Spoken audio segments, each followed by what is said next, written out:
August মাসে অন্নপূর্ণা যোজনার টাকা ছাড়তেই উচ্ছ্বসিত মহিলারা এ নিয়ে মুখ্যমন্ত্রীকে ধন্যবাদ জ্ঞাপন কর্মসূচি পালন করল বিজেপির উত্তর মালদা মহিলা মোর্চার সদস্যরা। সভানেত্রী পপি সরকারের নেতৃত্বে এবং ব্লক মহিলাদের উদ্যোগে গাজলের শঙ্করপুর কালী মন্দির শ্যামাপ্রসাদ মোড় এলাকায় পদযাত্রা বের করা হয়।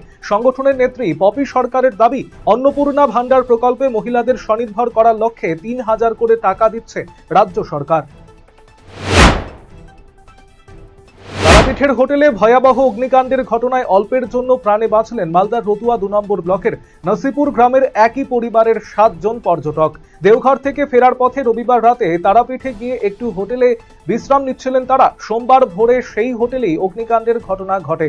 অগ্নিকাণ্ডে ৯ জনের মৃত্যু হয়। দীর্ঘক্ষণ হোটেলে আটকে থাকার পর শেষ পর্যন্ত নিরাপদে বাড়ি ফেরেন রতুয়ার ৭ জন। তবে ভয়াবহ সেই ঘটনার স্মৃতি এখনো তাড়া করে বেড়াচ্ছে তাদের। জেলা শাসকের দপ্তরের গাড়ি চালক তাপস সরকারের রক্তাক্ত দেহ উদ্ধার ঘিরে চাঞ্চল্য কোচবিহারের বড়গিলা এলাকায়। মঙ্গলবার গভীর রাতে বাড়ি থেকে প্রায় ১.৫ কিলোমিটার দূরে রাস্তার ওপর তাকে পড়ে থাকতে দেখা যায়। পুন্ডিবাড়ি থানার পুলিশ তাকে উদ্ধার করে কোচবিহার এমজেএন মেডিকেল কলেজ ও হাসপাতালে নিয়ে গেলে চিকিৎসকেরা মৃত বলে ঘোষণা করেন।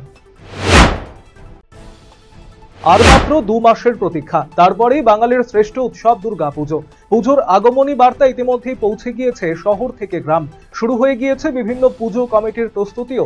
সেই আবহেই বুধবার রায়গঞ্জের ঐতিহ্যবাহী সমাজ সেবক সংঘে অনুষ্ঠিত হলো দুর্গাপুজোর খুঁটি পুজো।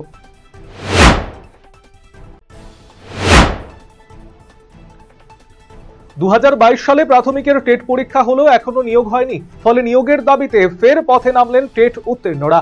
আরও একবার ২০২২ সালের প্রাথমিকের টেট উত্তীর্ণদের মিছিল দেখল কলকাতার শিয়ালদা থেকে শুরু হয় মিছিল।